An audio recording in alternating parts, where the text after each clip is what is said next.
les uns et les autres, certains sentiments ont un accent particulier qui rendent les uns et les autres familiers, liés, comme s'ils avaient des liens de famille.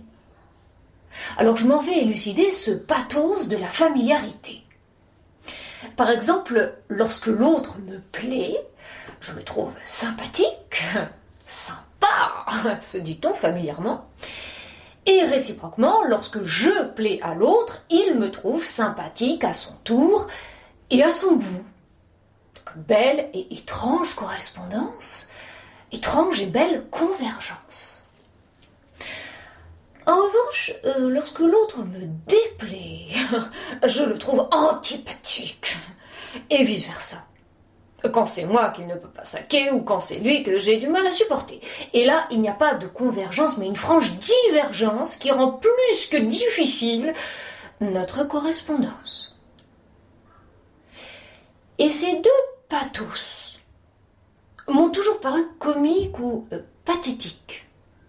Des tics, sans aucun lien avec l'éthique, je dirais des sentiments à l'emporte-pièce, qui ne fondent en droit ni joie, ni tristesse.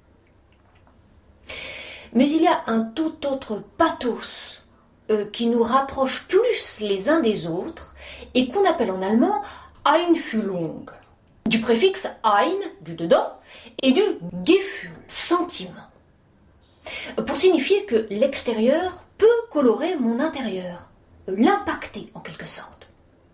Et ce mot allemand sera traduit en anglais par empathy, qui aura un succès fou dans les milieux philosophiques, psychologiques ou même neuroscientifiques. Cette empathie signifie que nous sommes certes différents, mais non indifférents les uns aux autres. Et même déchus, nous pouvons avoir ou concevoir entre les uns et les autres des atomes crochus, comme le pressentaient les atomistes grecs. Alors je m'en vais vous dresser un petit tableau pour nous faire progresser plus et régresser moins, disons pour qu'il y ait moins d'agression physique ou métaphysique. Alors disons qu'il y a 3 sortes d'empathie possibles entre Titi et Chrominé. Je choisis ces 2 illustres figures pour nous illustrer une empathie rationnelle, une empathie émotionnelle et une empathie compassionnelle. Et qui pourrait nous reprocher de rapprocher Titi et Chrominé? Personne, donc allons-y. Alors premièrement, l'empathie intellectuelle.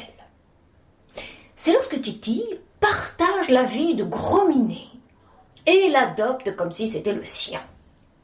Il y a entre l'un et l'autre une empathie intellectuelle. Ça fait tilt d'avoir le même avis que l'autre, surtout s'il est grand et qu'on est petit, comme Titi.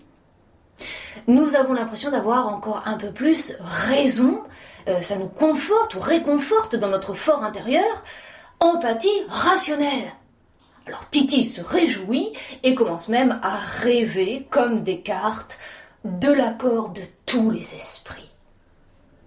Alors que Chrominé n'en a rien à cirer, jusqu'à ce qu'il s'aperçoive que ça peut lui rapporter puissance, dividende ou même intérêt.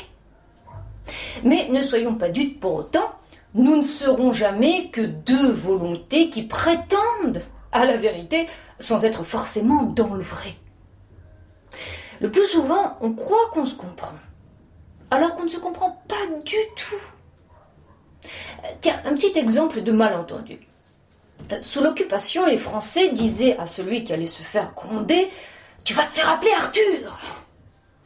Et ça, c'est une expression qu'ils croient avoir entendue dans la bouche des soldats allemands qui, lorsqu'ils interpellaient un Français après 20 heures, l'heure du couvre-feu, criaient en fait « Arthur, Arthur, Arthur, Arthur, Arthur !» Et ça coûtait plus cher que 135 €. Deuxièmement, l'empathie émotionnelle. Alors nous connaissons la chanson. Je crois ressentir ce que tu ressens et tu crois ressentir ce que je ressens. Fusion et confusion des sentiments entre Titi et Gros Minet qui se contaminent mutuellement. L'un affecte l'autre ou en est affecté, touché en plein cœur. Titi touche Gros Minet et Gros Minet est touché par Titi. Je t'aime, moi non plus.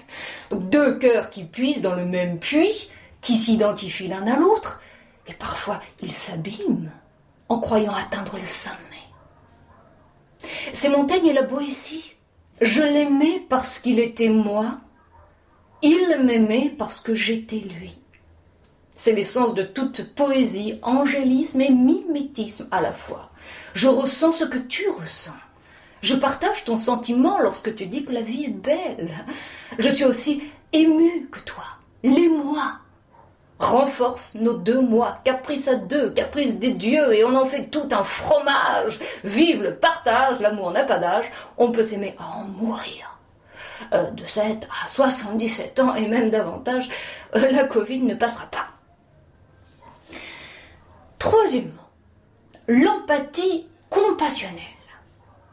Lorsque je ressens le mal que tu ressens, lorsque je ressens le bien que tu ressens, je pâtis et compatis avec toi. Comme toi, comme toi, comme toi, comme toi, disait le vieux Goldman, comme toi, je ferai n'importe quoi pour être toi. Parce qu'en te découvrant, je me découvre moi-même.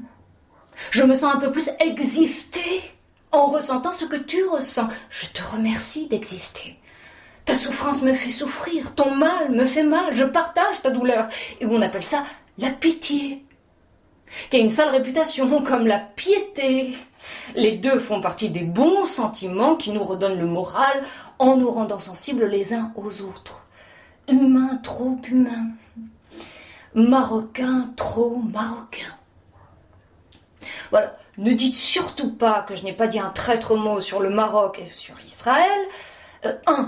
Parce que je viens de le dire, et 2, parce que j'ai cru l'avoir dit sous le masque de Titi